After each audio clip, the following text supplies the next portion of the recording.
Bonjour, on se retrouve dans un autre exercice sur le calcul des probabilités sur un ensemble fini non vide. Voici l'exercice. On dispose de deux urnes. Une urne A contient deux boules rouges et trois boules noires. Une urne B contient trois boules rouges et deux boules noires. On tire au hasard une boule de l'urne A. Si elle est noire, on la place dans B. Sinon, on l'écarte du jeu. On tire au hasard ensuite une boule de l'urne B. On considère les événements suivants. R1, la boule tirée de A est rouge.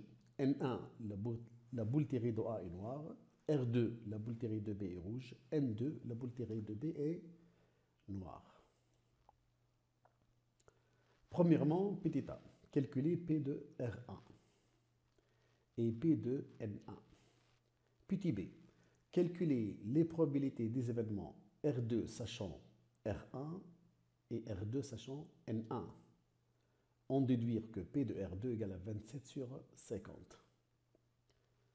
Petit c, calculer P de N2. On répète n fois l'épreuve précédente en supposant que les différentes épreuves sont indépendantes. Quel est le nombre minimum d'épreuves doit-on effectuer pour que la probabilité Pn d'obtenir au moins une fois une boule rouge de l'urne B soit supérieure à 0,99?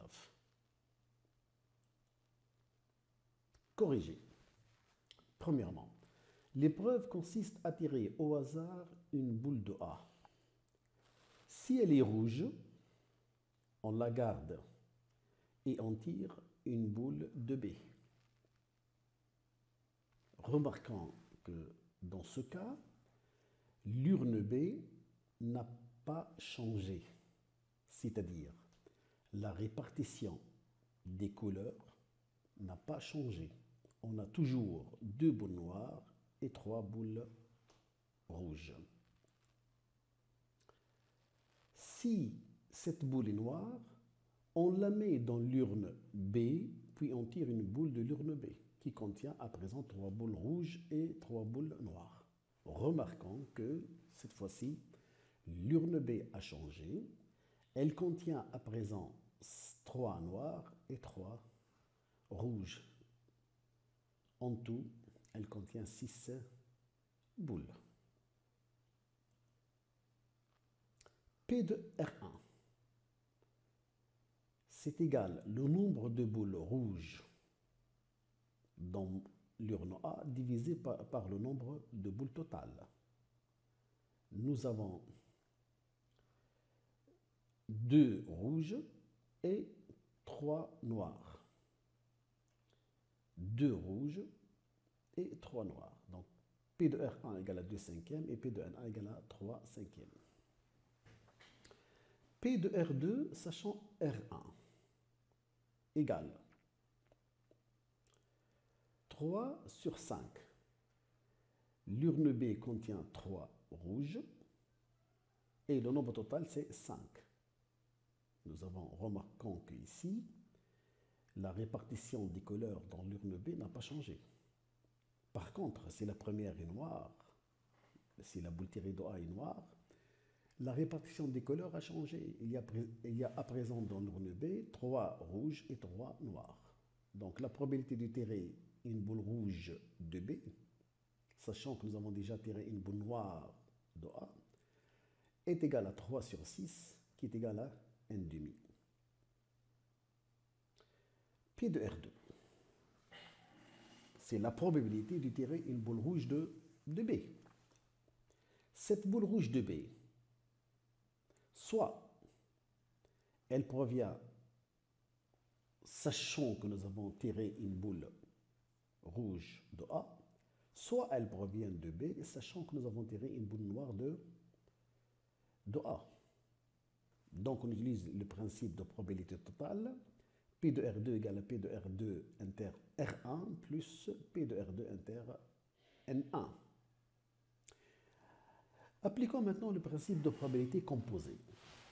P de R2 inter R1 égale à P de R1 fois P de R2 sachant R1 plus P de N1 fois P de R2 sachant N1.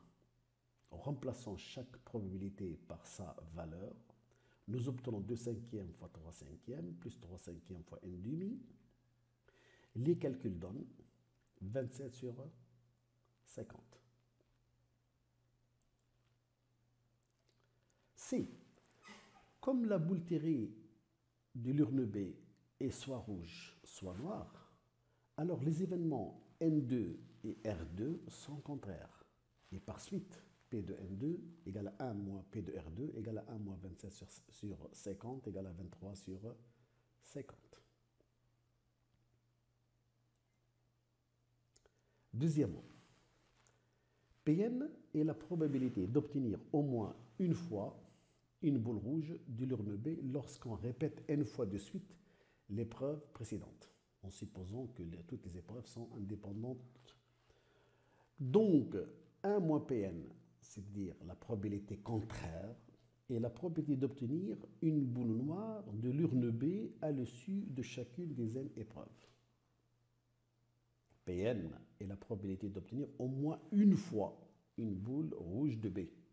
Le contraire serait 1 moins Pn et la probabilité d'obtenir aucune boule rouge au cours des n épreuves. Autrement dit, chaque épreuve donne une boule noire.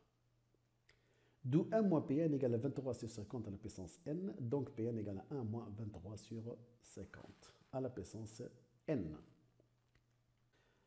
Pour que Pn soit supérieur à 0,99, il suffit que 1 moins 23 sur 50 à la puissance n soit supérieur à 0,99.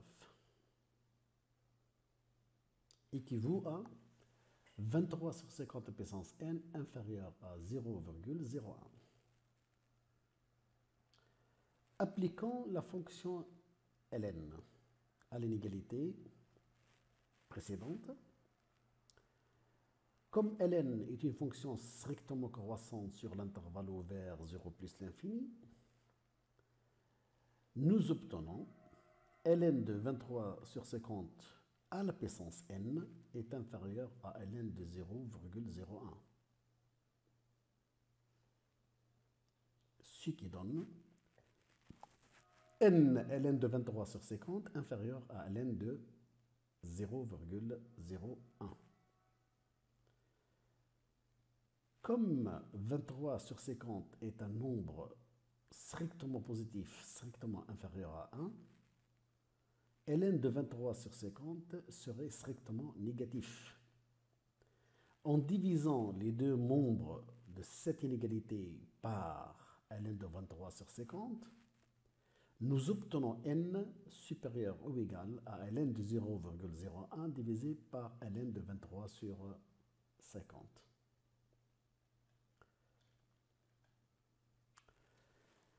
En utilisant une calculatrice, nous obtenons ln de 0,01 sur ln de 23 sur 50 à peu près 5,93.